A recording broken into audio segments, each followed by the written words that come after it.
All right, welcome in. It's Total Bases Wednesday morning.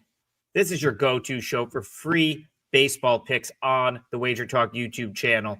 I'm here with Bryan, Leonard, Tokyo Brandon. For the next hour, we're going to talk Major League Baseball, and we're pretty much going to just fire away off the chat.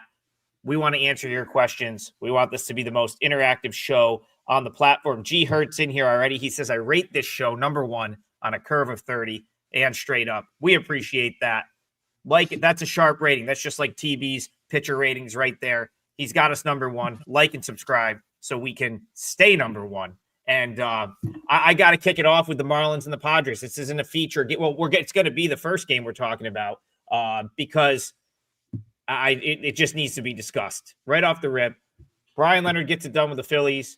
Tokyo Brandon had 1 million strikeouts from Palante. That was easy. I think he had 7. I'm sitting there and I'm like, so this was my night last night. I had the Red Sox, so only play for my clients yesterday, right? Chapman blows his first save of the season. You could kind of feel it coming, though. I got to be honest. Like 1-0, went to the 9th, and in my head, I'm like, if Yelich gets on, this is going to be a problem. Sure enough, slaps a double down the line. And then my extra innings record is now 1 in 355, I think. I lose another one in extra innings. I didn't even see the first inning. I look and I say, surely we've got to be good in the parlay. Marlins are up 6-0. We're getting plus 1.5. A total collapse. And then just to add insult to injury, we have the plus 1.5, an 8th inning homer. Pirates win 8-6. Ronnie Simone left the field crying. He made 4 errors in the field. Felt bad for him. I think he's a good player and he'll be fine. But you look at this game today, 4:10 Eastern. That means it's a day game on the West Coast. The Marlins kind of show value again. I'm not sure I want to go back to it, but Kyle Hart, former NC Dino, a $1.60 favorite here. Bryan Leonard, what are we thinking? Padres, Marlins. Any way you come back with the Marlins today? Well, every day is a different game, and you have to take that into account. 110 Pacific, Alcantara, and Hart. 156 to 160 is what it's looking at right now. 8.5 to the under. Not a huge Hart fan. Miami's done okay versus lefties.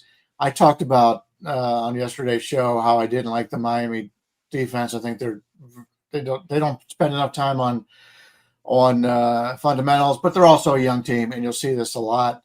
And it turns out that's one of the reasons that cost them the game.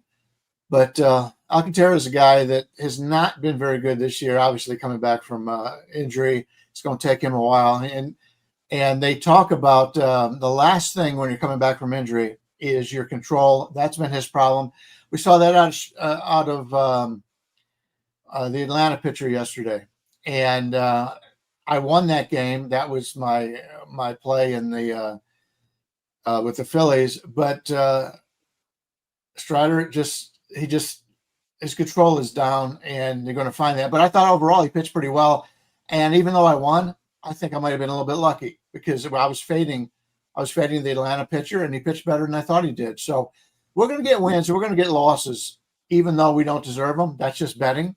You just got to be able to learn from it. You just can't say, "Oh, I won that game 2-0. That was easy." No, it wasn't easy. It was a hard game for the Phillies the entire game. And but Hart's not a guy I'm looking to bet on, a lefty. So San Diego's a better team, no doubt about it. They're playing at home. I don't know if I want to lay that price, and Alcantara's not the pitcher I'm looking to back in that situation. Yeah, this one's interesting. Neither pitcher has pitched enough to register in my database, so I guess they don't have enough innings in the last 30 days, perhaps, but neither of them register. I will make a note, though, that in recent form, Miami, Bryan said San Diego's a much better team. They are. They're the more talented team, but you're going to need some of this if you're going to bet this game today because I think Miami is hitting better, and I think their bullpen's playing better. So if I went anywhere, I'd go Miami, but I am not crazy, so I'm not betting this game. James McKeon in the chat says Hart was good for NC last year. He was. He had a great season. All the foreigners are good in Korea. Well, that's not true. That's not true. A lot of them aren't. Today, Doosan's foreigner. Today, Doosan's foreigner got hammered. I forgot what his name is, but yeah, he got hammered. Well, that's the thing. They're actually not, and when they're not good, they're quickly replaced. So when you do have a guy like Kyle Hart who has a good season and makes it to the end and is pretty productive, like we've talked about this on this show. The guys coming back that have some success over there have been serviceable in a lot of cases. Like for Fetty. major league teams, Fetty, Chris Flexen. Now the longevity of those guys, like give them a couple years and they'll get figured out. But typically in that first year or two back, they tend to almost like be like rejuvenated a little. Ben Lively's like the best example recently, in my opinion. It's been fantastic. I think going back down to AAA may benefit Hart a little bit. I felt like he kind of got thrown into the fire. I don't think he expected to be in this rotation to start the year. Of course, that was a result of Darvish being out. Couple other guys sort of opened up an opportunity for him. So I did kind of have him circled as someone that would probably pitch better when he got the chance to come back up. That being said, like this is going to be a conundrum every day. Marlins are going to be value, but you're going to have to pick and choose your spots when you want to play them because they're young. They make mistakes. Bryan Leonard, great call yesterday on the Marlins being a poor defensive team. They let the Padres back in that game with errors, really. I mean, that's how the Padres overturned that 6-0 lead. So no value on the Padres here. Alcantara is also not the guy I want to back the Marlins. Like if there's other guys I'll be okay with. Right now, Alcantara is just not really the guy. So it's a pass for me, though. If you wanted to take like an underdog value stab, Marlins plus 150 is not the worst way to look. Go ahead, Brian. Can I suggest the next game? I know Yeah, you're the guy that knows the minor leaguers. Toronto's playing Texas. Toronto just got hit. They're now Texas opened 160, payback 135. Now we're looking at like 128, 130, payback, 113 to 120. So they put money on Toronto. Schultz is going for Toronto. I'm not familiar with him. I do know Texas's bullpen is completely wasted today. That may be the reason why, because Molly's taking money and he's pitched great all season long. Just an interesting take on that. If you know anything about Schultz, I can't help anybody with that. Yeah, I'll kick this one off and then TB can follow up. So I have Lauer starting. So that's what I was going to say. I do think it's going to be a sort of like, maybe like a tandem type deal. That's what they've been kind of doing with Lauer. So I saw that too, TB. I saw Lauer may be listed as a starter. It very well could be Schultz. So Schultz has pitched out of the bullpen mostly at Buffalo this year. Has probably been one of their better pitchers on that staff, which isn't saying much. It's not a great staff, but he's been serviceable. I like the idea of maybe matching him with Lauer because Lauer's a different look, lefty. I actually feel like Eric Lauer, former Kia Tiger, we got another KBO guy here, has been great in like that. They don't let him go very far. It's usually once through the order, like 3 innings. He threw a great sort of 3-inning stretch against the Tigers maybe a week and a half ago. So if it is, in fact, the Lauer-Schultz pairing here, that's a pretty effective way to get through 6 innings against a team that just has not hit. And this is another game we kind of, another team we've touched on. Rangers find away yesterday. Wasn't their offense that got it done. Now, they called up Alejandro Osuna recently, who was ripping the cover off the ball in the minors. He's someone I'm excited about. Does he fix that offense? Probably not. So I actually am intrigued by the Schultz-Lauer pairing. I think that's what it's going to be. And I do think that there's some value on Toronto if that's the case. But yeah, TB, if you want to add there, go ahead, and then we'll go back to Brian. Is it Friday in Japan now? I saw the liquor bottle. It's Tuesday night, right? Is today Tuesday or is it Wednesday? It's Wednesday in the States. Oh, okay. It's Wednesday night. Anyway, maybe I've had a little too much. That tells you how much we're paying attention to the dates as opposed to the games. Oh, it's Wednesday. Okay, cool. Like Adam said, Texas is not hitting at all. I have them ranked 29 out of 30 teams. They're hitting worse than the Rockies and White Sox right now. And I have the Toronto bullpen playing really well. Lauer, Lauer's not bad. And I think pretty much anyone that Toronto throws out there will be able to hold this lineup down. So I would go with Texas team total under, perhaps. Anytime you get a lineup that's ranked this low and they're facing a bullpen that's this good, I don't really care who the starter is as long as it's someone who can be serviceable. So I think Texas team total under would be the way to go in this one. Yeah, see, it's a good point by Aaron. Seager is supposed to be back today, so he's their big bet. Yeah. Yeah. I'll right. piggyback off of what you were saying, TB. The Blue Jays bullpen is so much better than it was last year. Like they were so horrible last year in the bullpen, and that Yimi Garcia, Jeff Hoffman combo at the end has been very, very solid. I think Bryan Leonard has talked about Green sort of like having a little bit of a resurgence, that he doesn't have to be the ninth inning guy. He kind of comes in the seventh inning. They've been able to mix and match with, I think it's Fluharty is a lefty. Little's throwing the ball okay. The Blue Jays have a very underrated bullpen. So when you look at a game like this, and so I want to point this out too, because I cashed with the Blue Jays about a week and a half ago. They were coming off of a loss. And Schneider really was like, you could tell it was the Lauer start. And he totally leaned into the bullpen. He went Lauer for 3, and he managed that game like it was game 3 of the ALDS. I mean, he maxed out every high leverage reliever. And I wouldn't be that surprised if he does that here. If they're tied or in the lead, he's set up to do that, where he gets 3 out of Lauer, maybe goes 2 or 3 from Paxton Schultz, and then just hammers you with the Little, Garcia, Hoffman, inning, and just says we need to get a win here because we don't want to, lose too many in a row. So definite value there for the Blue Jays. I don't know if I'll bet it, but there is some value there. Okay. All right. I'm going to go back to Bryan Leonard. John in the chat. John, I'm not even going to attempt to pronounce his last name. John Matthew. First of all, if this is your first time tuning in, thank you. I think it's the first time we pulled your comment up. Appreciate that.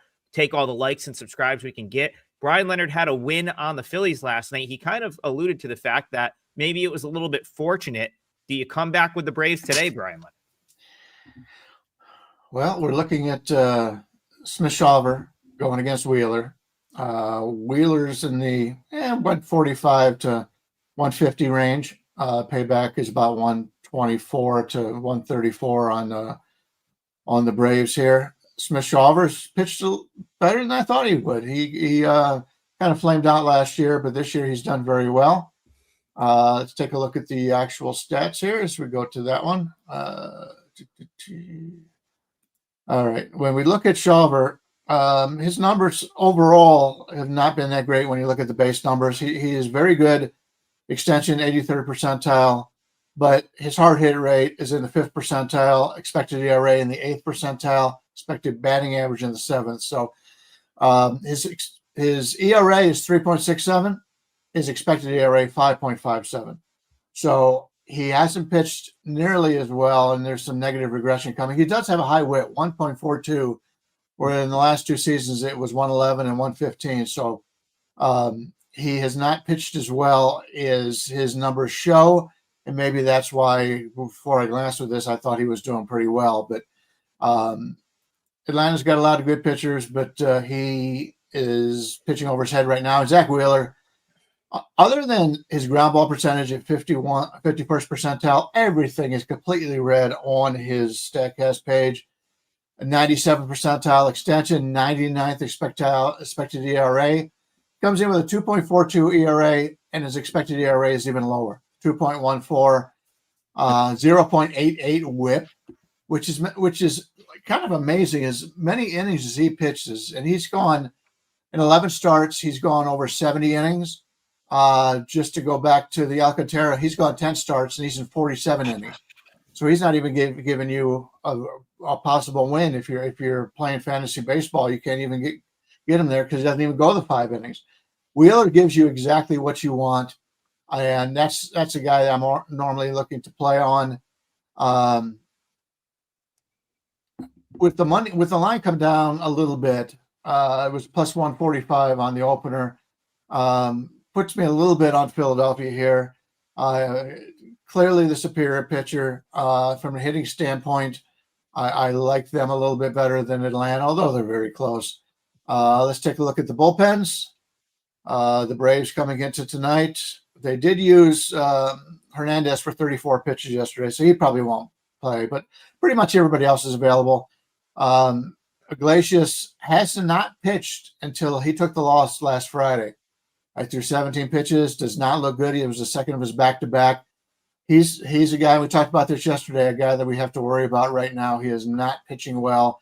And as if you watched the show yesterday, the alternative coming out of the minors isn't somebody we want. Although I got to say, Philadelphia's best three pitchers pitched yesterday. Romano 11, Strahm 15, Kirkring 14. They didn't play the day before. So slightly like Philadelphia here. Maybe the first five. Of course, you'll have to lay more there. Let me take a look at that. Philadelphia in the first five, you're laying about anywhere from 155 to 170. So like Philadelphia, I would rather find a different way to play it, maybe strike out something that direction, but I don't want to lay that big number. First of all, I figured out why my microphone sounded funny yesterday. So let me change it back. There we go. Now we're back to normal. So that was good. I have a switchboard here for my microphone, so I can add bass to my voice and stuff. So for some reason it was on the Kmart blue light special speaker setting. So, but it's back to normal. So, yeah, Sean Michael, you are the guy who comments most in our comments. You say every time I praise a pitcher, I jinx him. Well, here we go. Wheeler, I have him ranked 8 out of every major league pitcher out there. More than 250 guys. He ranks 8. And on a curve of 30, I have him actually number 2 out of 30. Smith Schauber, I have him rank 18. So bullpen wise, let's take a look. Atlanta's bullpen underperforming horribly. They're not in good form right now. I have them ranked 23, while I have Philly ranked 15, very average. But like Bryan said, they are not going to have some arms available, so that could be even worse. And for batting, the Braves are known as a power team, but they're actually not hitting that well right now. I have them really mediocre, ranked 15 out of 30 in current form, where I have the Phillies 10. I had the Phillies over 3.5 yesterday. I thought it was an easy win, but they couldn't hit their way out of a wet paper sack yesterday. They were awful. Harper exiting the game probably had a little bit to do with that, but one batter doesn't make the whole lineup. So it only makes 1/9 of the lineup. So anyways, that's some simple math. The only way I would go here is Atlanta team total under, or maybe Phillies on the money line. But yeah, Wheeler's pretty amazing, Sean. So let's see if he's jinxed because of that. I think he's going to hold Atlanta down, but a first 5 under 1.5 is a little risky. You have to do that against really bad hitting teams like the Rangers. So I probably won't do that, but Atlanta's team total, if it's 4.5, I would take it under, but it's probably 3.5. I might stay off of it. Slight lean Braves for me, just at the price. Reason being, for whatever reason, Atlanta loves this AJ Smith-Shawver. They've been choosing to essentially let him develop at the big league level since 2023 when he was 20 years old. Not so much last year, but they really want him in the starting rotation at the big league level. Tells me like this is an organization that's done really well with pitching over the last 5 to 10 years. So that kind of tells me that they see a pretty high upside with him. And I think he's kind of started to realize it at points this year.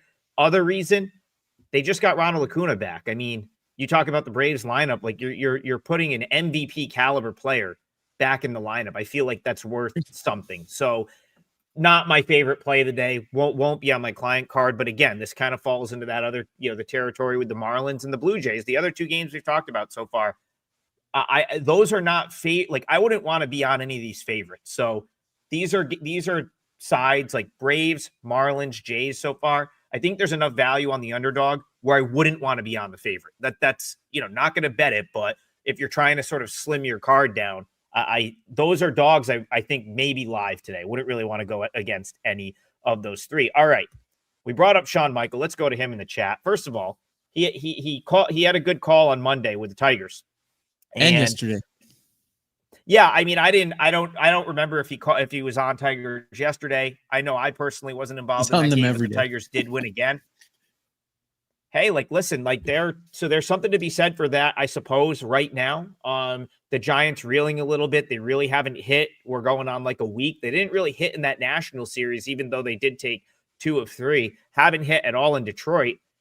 And the Tigers continue to find a way to win. I'm not sure I'm a believer in this Tigers team, Bryan Leonard. Almost feels like talent-wise comparison for you. A couple years ago, the Tampa Bay Rays could not lose through the first couple months of the season.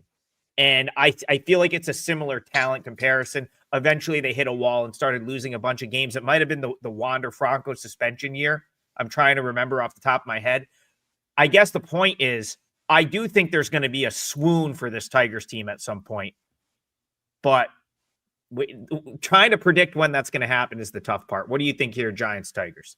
First of all, Sean, congratulations on your Tigers. That's his favorite team. If you want to upset Sean, just have Tokyo talk about the starting pitcher and jinx him. But he's talking about public win percentages. To me, mean nothing. I don't know anybody who's ever made money betting public win percentages. He said the public's 90%. Above you go against them. He says Wheeler right now is at 80%.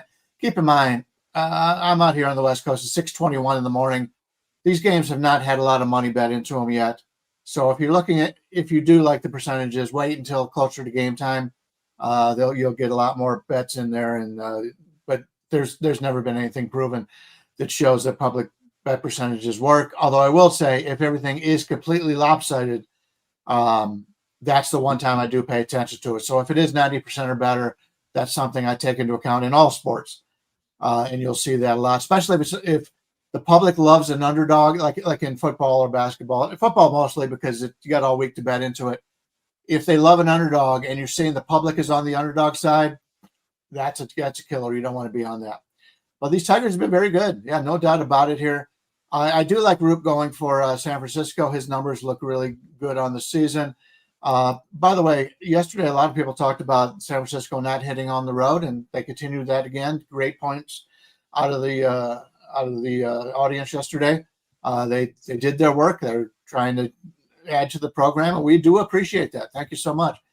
But Roof's been very good. 3.63 ERA, expected ERA 3.54. His WHIP is still high, 1.54. Hard hit percentage, he's great, 92nd percentile. Ground ball rate, which is very good, in the 74th percentile. Although this isn't a home run hitting park, that shouldn't hurt him too bad, help you too bad in that. But average exit velocity, 86th percentile. I like Roop. And we all know about our feelings on Job. We've gone against him in the past, but he continues to do what he can for this Tigers team, and he gets the victories. So he's been pretty good. Although if you look at his stats cast numbers, they're not very good overall. Comes in 4.06 ERA, expected 4.47. WHIP, very similar to Roop with a 1.42. So both of these guys have problems keeping runners off of bases. And as we've talked about Job in the past, he's not a strikeout pitcher, only 23rd percent in the strikeout percentile in the league. But the line looks pretty fair here. I don't think I see much of an edge either way. It's right now, Job is anywhere from like a 110 to a 118 favorite. The way Detroit's playing, that looks pretty good. I do like Roop in the starting pitcher situation here, but I don't trust the San Francisco bats. A lot of the guys that really come through for San Francisco, the third baseman, Chapman, and a few others, just have not put it together all season long, and that's a concern. So at this line right here, slight edge to Detroit. I think they get most of their advantage in the second half of the game. If I was watching it and I saw something where San Francisco got off to an early lead in like the first 5 innings, I may take plus money playing Detroit the back half of it. Just something to look forward to, but pregame, nothing for me. Looking at the chat, James, going to Samsung Lions Lotte Giants. You're actually going to the game? That's cool. It's actually on my bucket list. It's Wow, actually yeah. on my bucket list. I want to go to a Korean baseball game. It's only a 2-hour flight from me, but I'd like to go to Korea. It's only $250 flight. So I'd like to go up to Korea and see a baseball game. Maybe Adam, you should come out. We should go to a Korean baseball game together. It is I a would love longer that. flight for me, but I would love to make that happen. I will get there someday. So we'll One of we'll our plan long. that.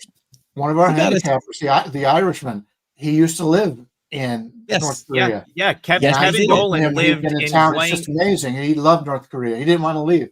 His wife, Not North he wanted to leave. His wife didn't want to leave. I believe she's Korean. South Korea.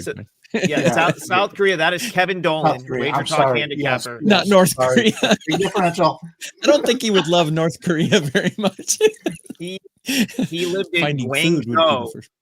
He lived in Guangzhou by the Kia Tiger Stadium. He Kia, lived very yeah. close to the Kia Tiger Stadium. Sorry, He TD, went to go ahead. those. He went to those games. So Yeah. anyways, James, that's awesome. So this is weird. I'm reading the comments, and you guys are saying that Job has only given one earned run in his last 19 innings or something like that. It's hard to believe that. I'm not doubting you, and I haven't looked it up myself, but his base to balls to strikeout ratio is really good. I mean, it's elite level good, but his expected ERA and all his peripherals are horrible. I've got him ranked 22 out of 30 on a curve of 30 out of all starting pitchers. But the one thing is he doesn't walk people and he strikes people out. So he's kind of an enigma. How do you bet this guy, right? But if you guys are saying said he's he only gave allowed up one earned run, he's given up 2, 2, 1, 6, 3. Those are his last 5 starts. In the chat, they were saying he's given up one earned run in his last 4 starts, and I found that hard to believe. So, His walk rate is 12.3% also, so he walks too many players. Yeah. So I'm not high on him. I think Rope's the better pitcher, and San Francisco has the better bullpen. But Tigers are hitting a little bit better. Neither of these teams are hitting well at all, especially San Francisco. I have them ranked 27 out of 30 in current form, where I have Detroit 24. So neither team's really hitting very well. I would think about taking a Detroit team total under, since Rope's pitching well and the San Francisco bullpen is pitching well as well. I would consider that. That's the only way I would go in this one.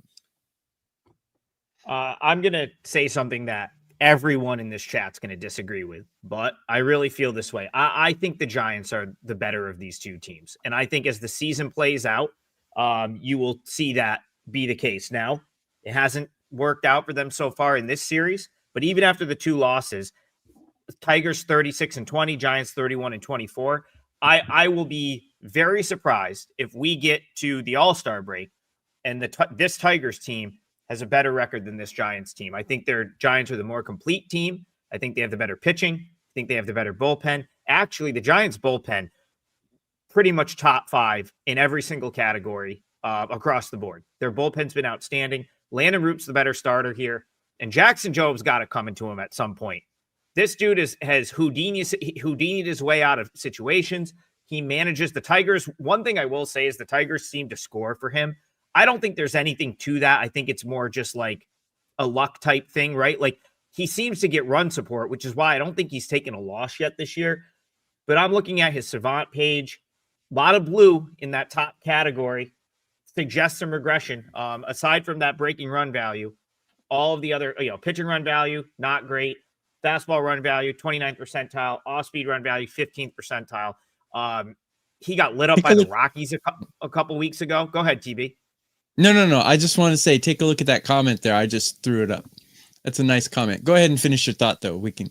Oh, no, I appreciate that, David. Yeah, no, I'll always stop to acknowledge a comment like that. And this is why we're kind of having this back and forth, because, again, I'm just giving you my opinion and how I see it. You can absolutely disagree with me. And, that's the beauty of this is, like, you could make a great case for the Tigers here. Listen, I hear you guys. Giants have not hit. And that's a little bit of a concern. But I also think the Giants are probably as good as any at winning games 3-2, 2-1, 4-3. Like, that's kind of how they're going to win games. So, yes, they've been on the wrong side of a couple of those in this series. I go back to the Monday game that I did bet. Giants, just a little bit unlucky. They had first and second, couldn't get the big hit, lost that game 3-1, but they had their chances. They just could not get the big hit. And the Tigers have found a way to scratch a couple across. I played the Giants here, 4% play.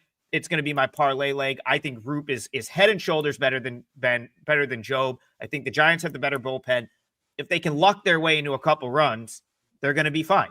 And hey, maybe they don't, but I thought Giants plus money was really good value. So 4% play for me and my clients. My leg of the parlay, Giants plus 103 or whatever it is. Go ahead, Brian. Yeah, in regards to you're picking the Giants over Detroit. Keep in mind the Giants play in a much tougher division. They have Colorado, but they're going up against the Padres and the Dodgers in that division. Where Minnesota, and I said at the beginning of the season, I thought Minnesota was the best team in this division. They're playing like it now. Detroit, nothing against Detroit, but I'm not even sure Jackson Jobe will end the season in the starting rotation because they've got Alex Cobb, who when he pitches, he's good, but he's injured all the time. And once again, he's injured now. But when he comes in, he'll get the position over Jackson Jobe. Sawyer Gibson-Long is a guy I can't wait to get back in for Detroit. Yep. He had elbow surgery, the internal brace.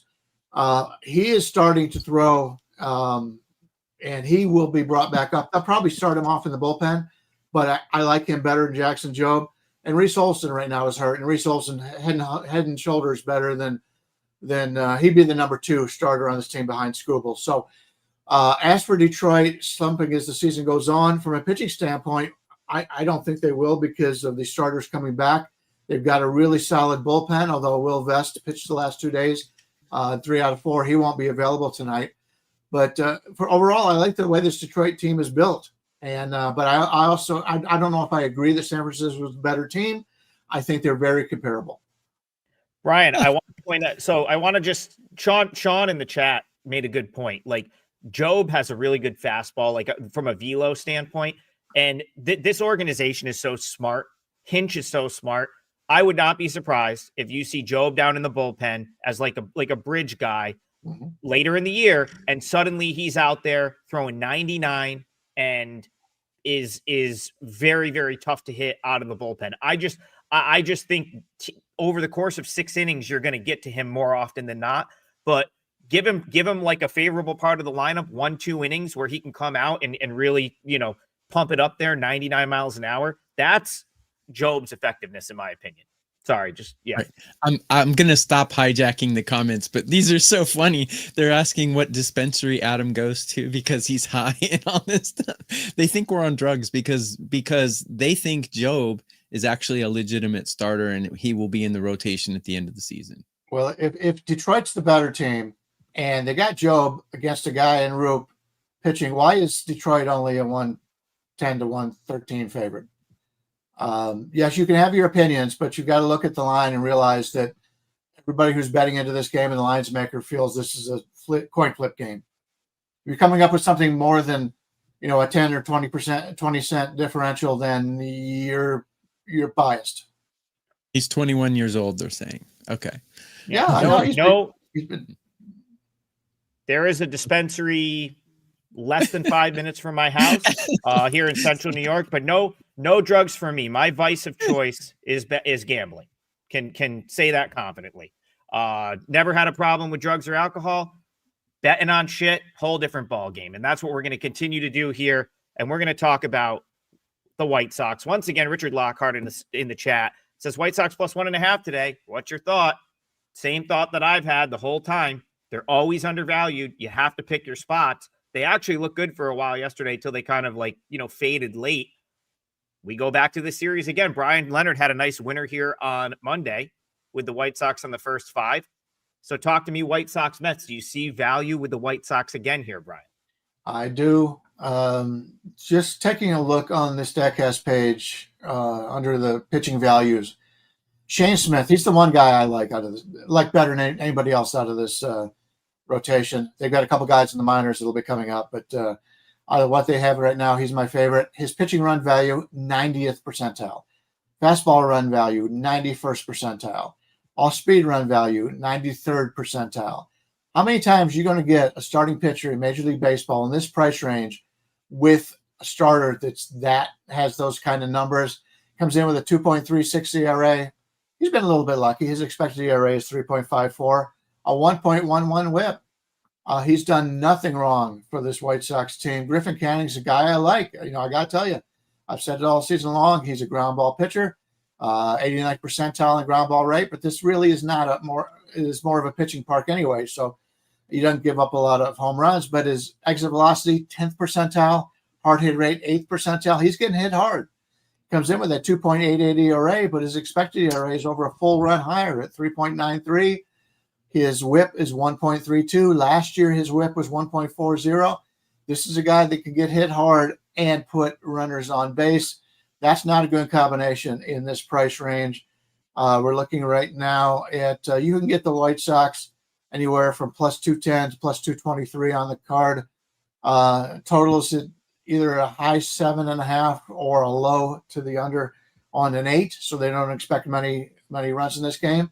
I'll be on Chicago one way or the other. I'll probably take the 1.5 here because their bullpen, their back of the bullpen is not anywhere near what the Mets have. So either a first 5 inning play on Chicago or Chicago plus 1.5, or maybe we'll take the half a run in the first 5. But I'll be on Chicago one way or the other. And I know a lot of people don't like it, but if you've been betting the White Sox and you're taking this plus 1.5, 1, you've been in pretty good shape this year. Yeah, I don't have an alcohol problem as long as it's next to me. Chicago White Sox and the New York Mets. The New York Mets, surprisingly, are hitting 18 out of 30 in current form. And I agree with Bryan. I like Smith a lot, actually. And he, on a curve of 30, ranks 9 on my rankings out of 30 pitchers. So pretty good stuff. The problem with the White Sox is their bullpen. So if you can they're actually hitting better than the Mets right now in current form. The problem is the Mets have a great bullpen. The White Sox bullpen is horrific. So like Bryan said, if you can get them first 5 is good, but I found a nice little bet and I'm about to put it off. I'm about to put it out as soon as this show's over. First 5 innings, Mets team total under 2.5, I think is a good play because the Mets are not really slamming very well. And I really like Smith's stuff. 1.5 is a little precarious for first 5 innings, but 2.5, I mean, what are the chances of them scoring 3 runs? Not bloody likely. And, you might lose the bet, but I think it's a good bet. Let me, while we're talking about the game, let me put this in as my parlay piece right now. We're looking at the Chicago White Sox first half plus a half a run. You're getting anywhere from plus 100 to plus 115 out there right now. Let me lock that in because I do think they have that advantage in the first half of this game. I concur. I'm not going to beat a dead horse. You guys know how I feel about this team and being undervalued. But I will say one thing. I want to add one thing. Bryan, you said Shane Smith's been a little bit lucky. I want to point out how unlucky he was a couple of weeks ago when his manager decided to play the infield in with a 2-0 lead in the second inning and stuck him with a 6-run inning that wasn't his fault. So you maybe say, oh, he's been a little bit lucky. Well, how about the fact that that's factored into his numbers? Because that should have never happened. And he really had to get 5 outs in that inning because Andrew Vaughn can't throw the ball home. That's why he's back in Charlotte. One of the more useless big leaguers of the last decade, in my opinion. That's another conversation for another day. But the point is, Smith pitched great in that game. And if you look at the box score in that game and you look, oh, he didn't pitch that good against the Cubs. No, he actually pitched fine. He just got screwed by his manager playing the infield in with a 2-0 lead in the second inning. So Smith has been awesome. Can't disagree with you. Actually, very much like your parlay piece. And that is White Sox first 5 plus a half a run. That'll be leg number 2 of the parlay. And I agree. I lost the comment. Someone said the parlay's hitting today. Yeah, we deserve it after that Marlins nonsense last night. So I hope it is. The first 2 legs of the parlay are locked in. Our guy, Jesse Shule, is in the chat. I appreciate, listen, you guys are commenting so much that it's hard to keep track of the comments, which is awesome. A great problem to have. Jesse said, I heard this trio's been killing it with the MLB. Jesse's always killing it. Can we get Jesse to meet us in Korea too? I feel like that's doable for him. That would be cool. You know? And get the Irishman out too. I have one of my really good friends from high school was in the Air Force, and he actually lives in Seoul now. He married he met someone over there, stayed over there, married someone, lives in Seoul. So I think we got to make that happen. KBO game, and then we'll all go out in Korea. That I'm sure will end well. That's one comment for myself, if I can. David Witt, appreciate it. He says Brian's got all the books behind him, went out and got the books. I've had these books for 10, 15, 20 years for most of them. And I have probably another 20. I just didn't have room to put them behind me. But no, I actually read on my handicapping books. As soon as they come out, I buy them, and I have them read in the first week normally. But you're always trying to learn something. I've been doing this. I'm 63, so I've been doing this for over close to 45 years now. And I'm always trying to learn. And that's why I appreciate when you guys have constructive criticism in this. I really appreciate it. And I've gotten some good comments today about, the Seager thing. I forgot completely about Corey Seager coming back. So, we watch the comments, although there are so many, it's hard to keep up with them. If you have something that's going to help us all out, put that in there. If you're just pointing out that you're the greatest in the world or whatever, nobody really wants to see that. Hey, we'll take all the comments we can get. Very much appreciated. Jesse Schul says he's been to a Doosan Bears game. That's awesome. That's Jansil Baseball Stadium, Seoul. Doosan LG is kind of like the big rivalry over there. I think that's like the mecca, if you will, of like KBO. It'd be like Yankees Red Sox in the MLB. So let's get back to it though. This is an early one. What about the LA Dodgers? Well, what about the Cleveland Guardians? Let's go to Brian Leonard. It's the first one off the board. Clayton Kershaw. Looks like it might be Junis for the Guardians. What are you looking at here? It's not going to be Junis. He pitched yesterday. I'm seeing okay. Allard going. Someone from the bullpen. I had a couple bullpen arms written down. I didn't even see he got in the game yesterday. Sorry about that. Yeah, they've got him listed on the site here, but it's going to be a bullpen game. Obviously, it's tough to bet on Clayton Kershaw. He only went 2 innings because of the rain the other day, and that we talked about that in the past. But Cleveland's terrible against lefties. They have been terrible against lefties for as long as I can remember, and so I don't want any part of Cleveland here. The Dodgers have proven in this series that they're clearly the better team, and Cleveland has been building up their record against bad teams. And I said all along that Cleveland's not as good as what their record shows. They're starting to fade. And Minnesota passed them up yesterday. So now they dropped down to third. And it would not surprise me if Kansas City ends up with a better record than they do. They just don't have a lot on this team this year. You had mentioned Ben Lively. He's hurt and he's out for the season. And they just don't have the starting pitching in the minors that is going to make a difference. And they won't spend on it. So if you're a Cleveland fan, unfortunately, the highlight of our year was when the Cavaliers were in the regular season. But after that, there's nothing to look forward to, as the Browns are going to stink once again, as we all know. And Cleveland is fading here. Kershaw going for LA. Don't like that, but he may be limited in his pitches. So maybe as the game goes off, we talked about a little bit of live betting in an earlier game. Maybe that's something to look forward to here. Although that bullpen has got so many good arms, and the Dodgers team is clearly superior. So I'll be passing in this one. I do want to point out, since we're talking about going to games and stuff, next week I'm going to miss most of the week. I'm heading to Kentucky. I'm going to the Cincinnati Reds game, possibly on Tuesday. Nice. If anybody would like to meet up for the Cincinnati Reds game, I'd love that. If you can go to the game, let me know. I'll keep in touch with you, and hopefully we can have not drugs, but maybe a beer at the game. Maybe some Skyline chili, Brian. I love Skyline chili, and fuck Steve Fezzik for not liking it. We got an F-bomb on our show. We're going to get banned. Oh, I'm just kidding. We got some pimp drinking alcohol and F-bombs going. My leg of the parlay is going to be Dodgers on the money line. Minus 146 is what I'm getting. So that's my leg of the parlay. Dodgers are just a superior team. And I think Kershaw, although unreliable. I think, yeah, I mean, Cleveland can't hit left-handed pitchers, and I just think the Dodgers have a better overall team. I think anything less than minus 180 for Dodgers money line any game, anytime this season is value. So Dodgers minus 146 is going to be my leg of the parlay. Interesting. Someone said under 9.5 would be a good bet in this. What would you take an under 9.5 in this game? So it depends on what the Guardians are going to do.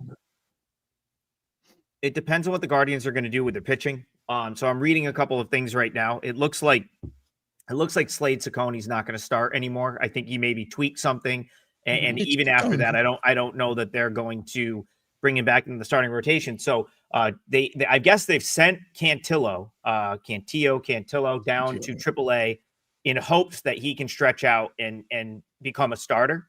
The other thing, though, so Bryan said they do have one prospect that's very interesting. He's a lefty at AAA. His name's Parker Messick.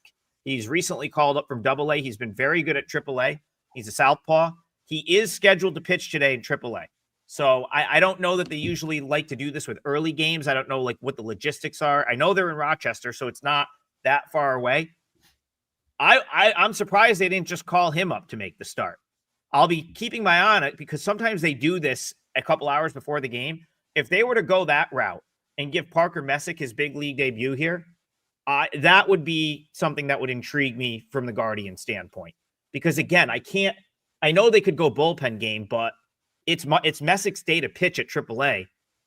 If they think he's even close to ready, why not just give him a shot? And then you don't have to cook up your bullpen for no reason. Sorry, Bryan, go ahead. Well, I'm not sure they would do that. That just doesn't sound like something that Cleveland does. They don't want to throw somebody into a situation where it might stunt their growth. And Cleveland's bullpen overall, they used four guys yesterday, but none of them pitched the last 2 days before that. So they were able to use the bullpen in that regard.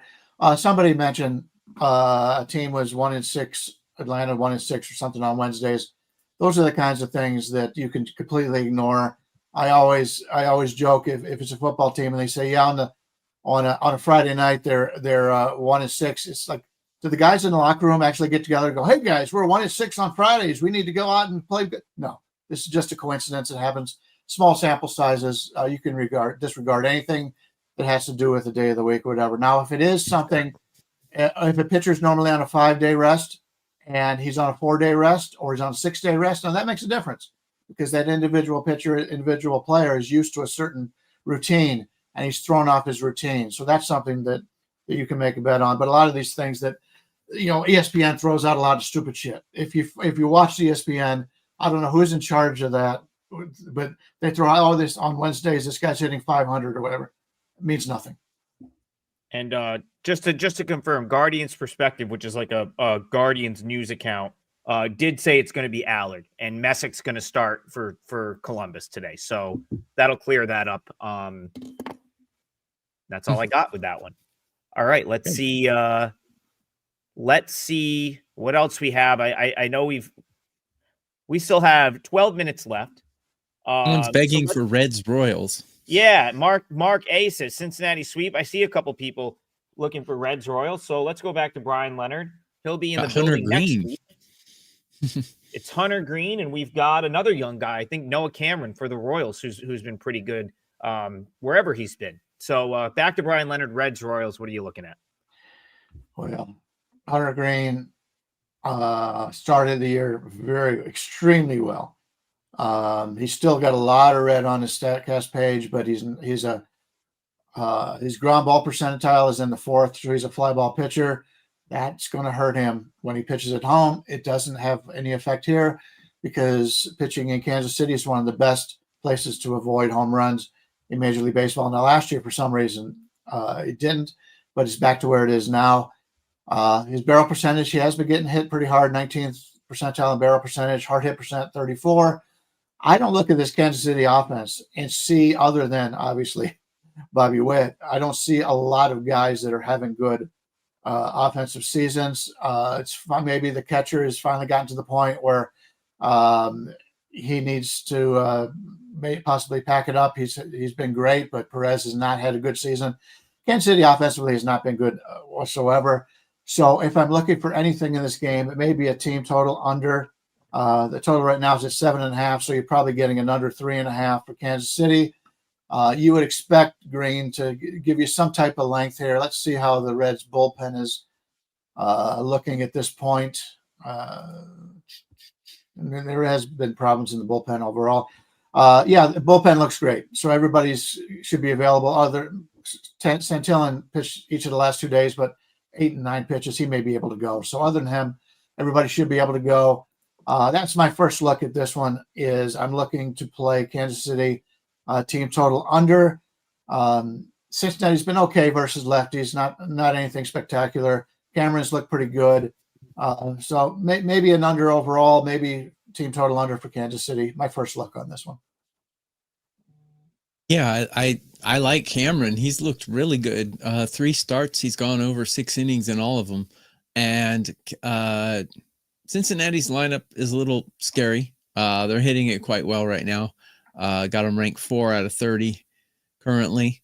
But Cameron's been lights out. I'm going to go with an outs prop. this is actually a play I gave to clients earlier. It's a 2% play, but Noah Cameron's outs recorded is only 16.5, and he's gone over 6 innings in every start. He went 6.2, 6.1, 6.1, or 6 2/3, 6 1/3, 6 1/3. So he's pitched into the 7th inning in 3 straight starts, in his first 3 straight starts. So I think he'll do it again here. And all we need is 2 outs in the 6th. So we only need 5 2/3 to get this. So over 16.5 outs recorded for Noah Cameron, I think is a decent play here. Just hope Cincinnati doesn't bomb him, because their lineup is a little bit scary sometimes. Yeah, and Cameron, that's something he did at the minor league level as well.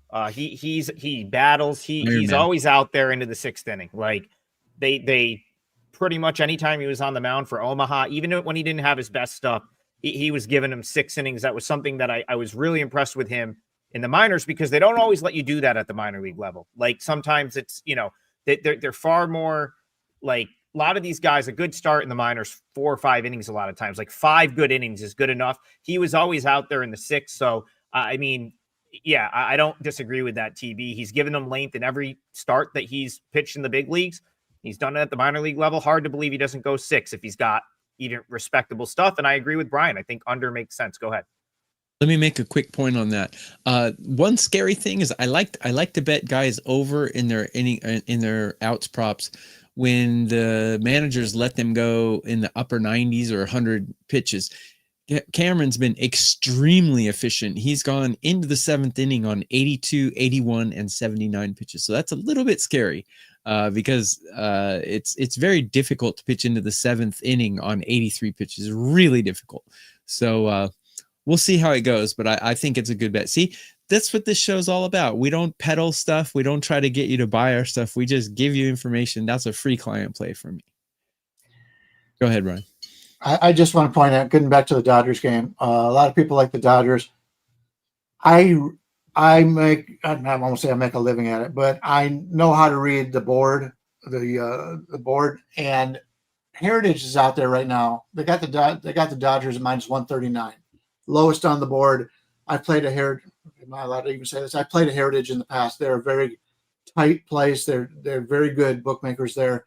Then you look at the highest on the board, DraftKings and FanDuel, 155, 156. Those are the ones that if you have half a brain, you cannot play there. They will kick you out or they will limit you. Those are the public ones. So if the sharper books are telling you Cleveland is the side, and the DraftKings and FanDuel are telling you that you've got to pay the most for the Dodgers. Now, granted, it is very early. The game doesn't start for another 3 hours. Keep that in mind, that somebody out there thinks Cleveland has a chance in this game. I'm not one of them. But if you're able to see, when you look at the board, which is one of the reasons why you should get an odds logic account, they're free. That's what we do at WagerTalk.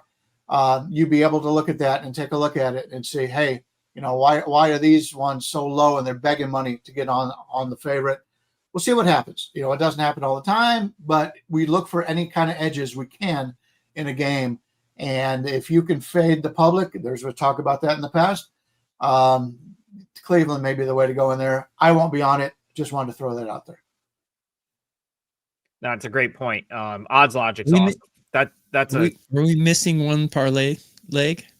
Still missing. Yeah, one. we are. Do you know what you want it to be? I already did. It's Dodgers money line minus 146. Yeah.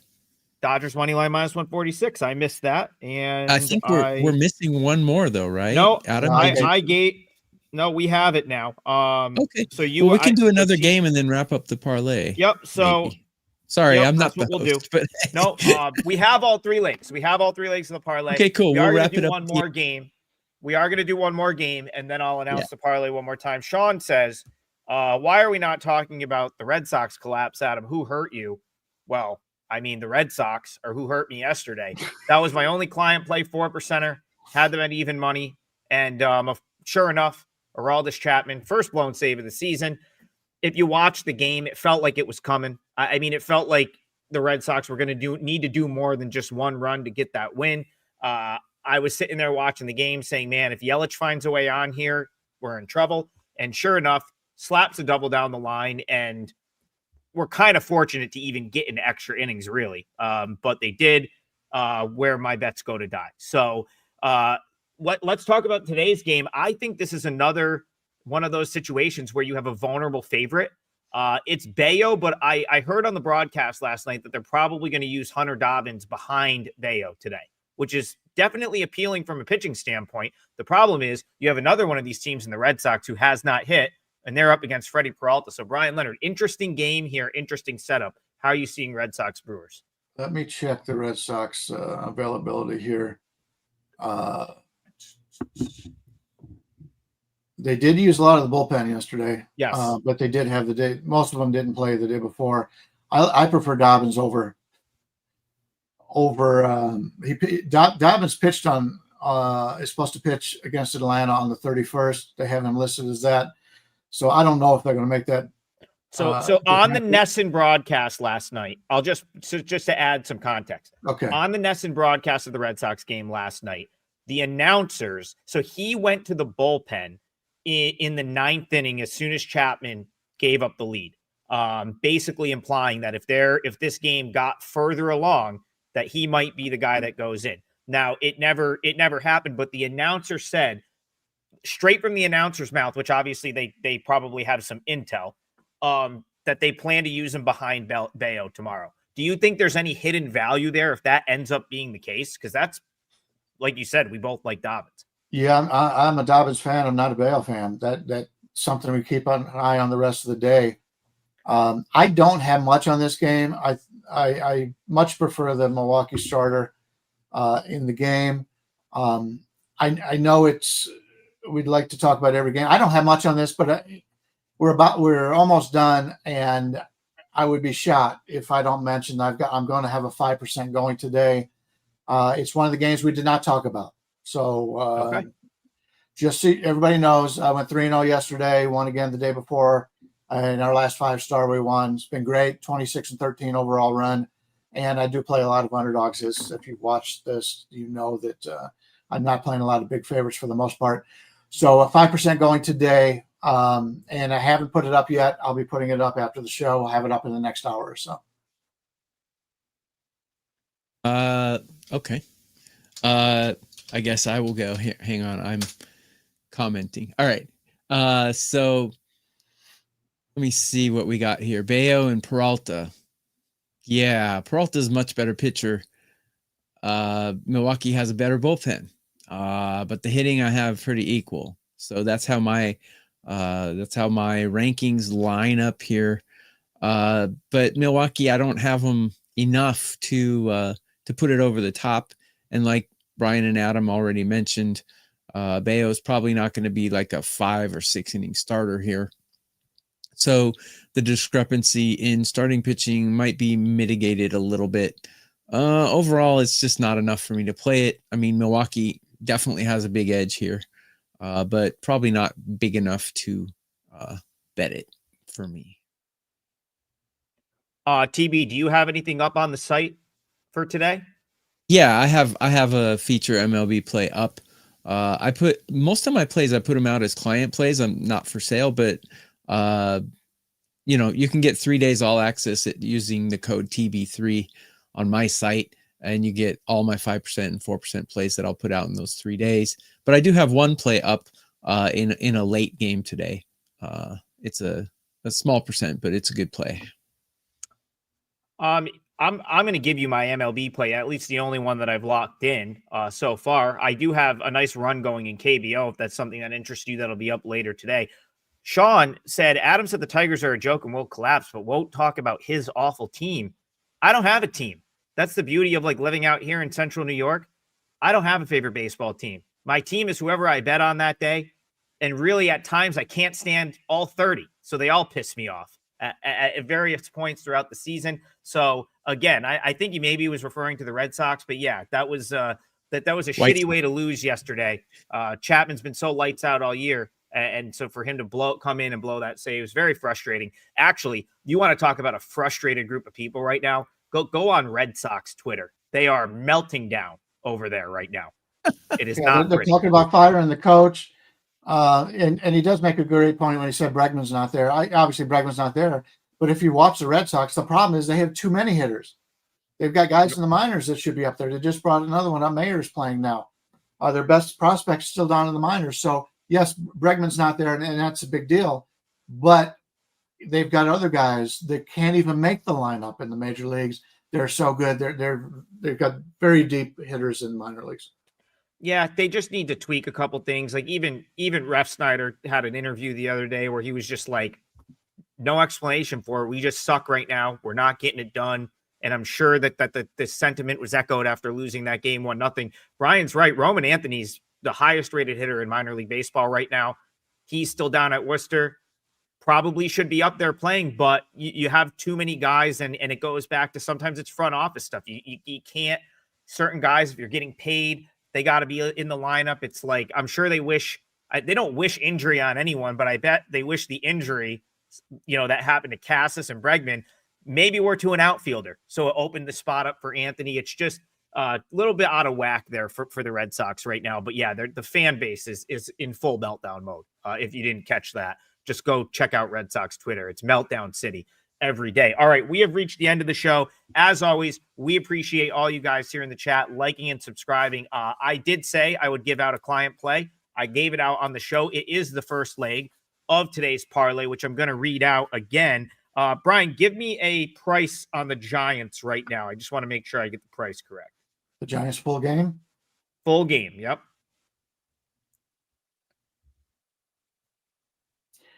You can get them anywhere from minus 102 to plus 103. So basically a plus 100. So basically even money. And you said the Dodgers full game was like minus 145, something like that? You can get them anywhere from 39 to 56. I would say about a 149 is probably about the consensus. All right. So again, as always, shop around. You're never going to get the exact same odds on a parlay, most likely, especially in baseball where all the lines are so different across the board. But parlay comes out to about plus 575. Not bad. That would be a nice way to get this week going, especially after the Marlins last night. We have Giants full game plus 103. Bryan Leonard is on White Sox first 5 plus a half a run, comes out to around even money. And then Tokyo Brandon is on the Dodgers full game money line. Right, TB? Dodgers full game money line there? Yep, correct. About minus 145, minus 150. Comes out to plus 520. Anywhere between 138 yeah, and comes out to about plus 575. And we will tweet that out as we've been doing. Even though it didn't work out yesterday, these have been on a nice run. And like we said, we get one a week. We're in good shape. So hopefully that day is today. I think if all works out well, we'll be live into White Sox first 5 later in the day, because I believe Bryan, TB and mine are both afternoon games. Actually, are they all day games? Is this a completely a day game parlay right here? A lot of early ones. I think it might be. So it looks like, I think all of those, I think all 3 of those games are this afternoon. So that'll be fun way to get the juices flowing this afternoon with a little 3-teamer. All three of those games start at 1 p.m. As far as us, we'll be back here tomorrow, 9 a.m. Eastern, to do this again every day, Monday through Friday. Please like and subscribe. Let's keep running this up so we can be here 5 days a week. And we'll see you guys in the morning.